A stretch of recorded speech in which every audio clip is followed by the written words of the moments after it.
uşaq artıq formalaşıb. Uşaq internet üzərindən formalaşıb. Bizim uşaqlar, mən həmişə demişim də, biz tərbiyə eləmirik. Başqa qüvvələr tərbiyə edir. Bizim uşaqların bizə heç bir aidiyyəti yoxdur, zərrə qədərdir. Yəni, biz artıq itirmişik uşaqlarımızı.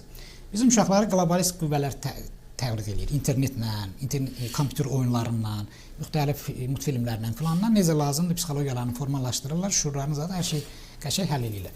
O bizlikdir, biz onu itirmişik. Və belə bir formalaşmış uşaq psixoloq zaten dinləyəsi deyil. Qəti şəkildə. Heç 1% da ola bilməz. Mümkün deyil belə bir şey. Uşaq ailədə nə tərbiyə aldısa, ətraf mühitdən nə tərbiyə aldısa, psixologiyası necə formalaşdısa, ekranda, televiziyada, internetdə nəyi görüb, həzm edib, qəbul edirsə, subliminal mesajlarla onun beyni psixologiyası formalaşdırılırsa, sonradan ona nə deyilsə onun vezinə olmayacaq.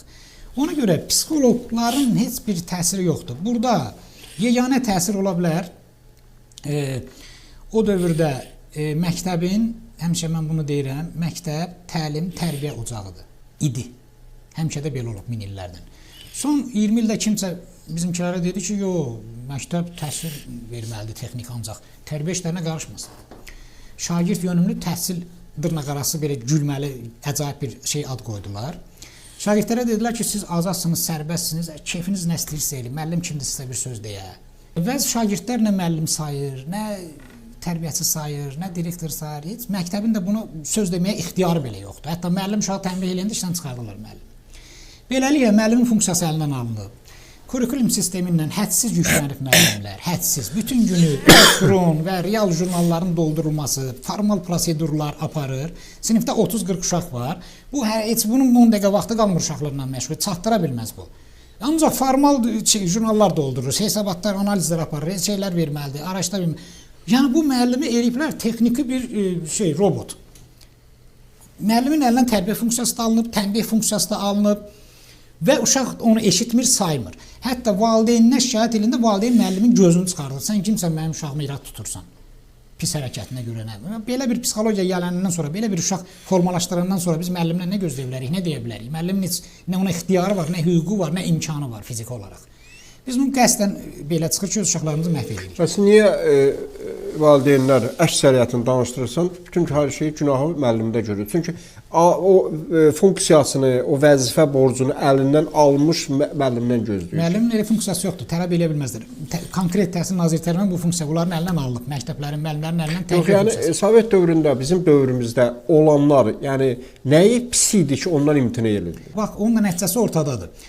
Bugünkü uşaqların tərbiyəsinə, psixologiyasına, özünə aparmağına, aqressivliyinə baxanda biz görürük ki, tamamilə tərbiyə faktoru gedib işin dalından. Təhsil də, tərbiyə də məhv olub. Yəni, bu görünür ki, pisə aparır da, bu nəticələr ortadadır. Niyə bu institutu məhv elədilər ki? Bu məktəbdir. Uşaq valideynindən çox məktəbdə müəllimin yanında olur. Məsələn, tutaq ki, bir ata səhər tezdən gedir işə, axşam evə gəlir, 2-3 saat görür də uşağını. Hələ o da əlavə işləri olmasa, vaxt tapsa. Amma 6-7 saat uşaq məktəbdə olur. Deməli, tərbiyənin ən az 50%-ni məktəbdə almalıdır. Sən müəllimdən bu funksiyanı almısan, şagirdlərə deyiblər ki, siz azadsınız, müstəqilsiz, deməli, sərbəstsiniz, heç kim sizə özünüz nə istəyirsə eləyin, necə istəyirsə eləyin. Yəni, tamamilə şagirdə yüksək səlahiyyət verilib. Müəllimin isə səlahiyyəti endirilib. Şagird olub şah, ağa. Bu, eyni şeyin inikasıdır. Ailələrdə uşağın mərkəzə gətirilməsinin inikasıdır. Əvvəllər, uşaq ailədə öz yeri var idi. İndi uşaq ailədə şahdır. Ağzından nə çıxdı, valideyn dərhal onu deyir. Cici-bici dəymə ərköyün, qudurğan böyüdür uşağı və o da məktəbdə gedir onu, prosesi orada yansıdır. Yəni, uşağa sərbəstlik, azadlıq adı altında lazım olandan artıq sərbəstlik vermək, müstəqillik vermək, öz başınalıq imkanı vermək, nəzarət eləməmək, tənbih eləməmək, hətta uşağın bir qüsuruna görə müəllim irad tutanda onun gözünün qabağında müəllimi gəlib təhqir eləmək, o uşaq o deməkdir ki, kriminal gələcək hazırdır bunun. Yəni, bu valideynlər bunu dərk eləmir, başa düşmürsə, onda dövlət bunu zorla eləməlidir. Dövlət şərt qoymalıdır ki, məktəbin daxili nizam-intizam qaydaları var, müəllimin dediyi hökmdür. Ya bunu eləyəcəksən, ya da çıxart uşağını məktəbdən. Məktəbin qaydası budur. Sən deyir ki, sən kimsən mənim uşağıma tənbih eləyirsən, məsələn, söz deyirsən. Uşaq pis hərəkət eləyir, tərbiyəsiz eləyir, qışqırır, ayağını stolun üstə qoyur, müəllim onu heç nə deyə bilməz qorxusuna.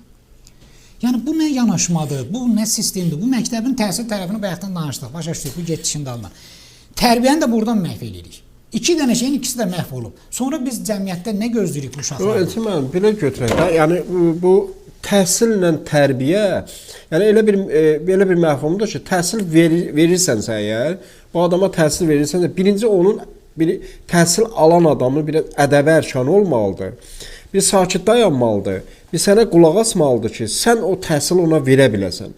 Yoxsa təhsil elə bir məfhum deyil ki, ortada qoyasan, hamı gəlib baxa, oradan nə istəyir götürə. Yəni belə eləyə bilərik. Kitabları açarıq elektron formada.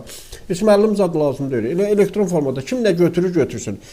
Götürdü, götürmədi bizlik deyil. Yəni biz özümüz bir valideyn olaraq, bir vətəndaş olaraq biz özümüz öz gələcəyimizin elə bir şey qabağını almış oluruq. Yəni mən belə deyim də, yəni əslində qalanda cəmiyyətdən bu sifarişlər getməsəydi, cəmiyyət buna dirəniş göstərsəydi, bu hallar baş verməzdi. O dediyimiz cəmiyyəti ona psixoloqlar gətirdi. Psixoloqlar bu xalqa anlatdı ki, uşaqlara mütləq azadlıq sərbəstliyi verin, qoyun keyfləri nə istədi eləsin, irad tutmayın, tənbih eləməyin, nəzarət eləməyin, qoyun da sərbəst azad böyüyəcəklər, azad vətəndaş olacaqlar. Görün, şeytani planın detallarına baxın.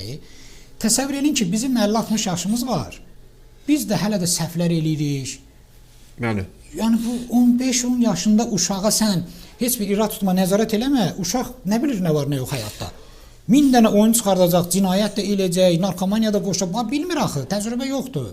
Yəni sən buna nəzarət eləmədin, sərbəstlik öz həyatıdır, elə şey yoxdur. Öz həyatı zadı deyil, xeyr. 18 yaşa qədər öz həyatı zadı yoxdur. Valideyn formalaşdırmalıdır, nəzarət eləməlidir, uşağa diqqət eləməlidir. Psixoloqları anlatdılar, onun azadlıq nəzarətinin də axırı gəldi buna çıxdı. Uşaqlar məktəbdə də, həyatda da uşaq kriminalının da sayı artıb, uşaqların narkomaniya qoşulmasının sayı artıb, təhsildən yayılmasının sayı artıb. Hansını 1000 dənə şey saya bilərik. Budur bunun nəticəsi ortada.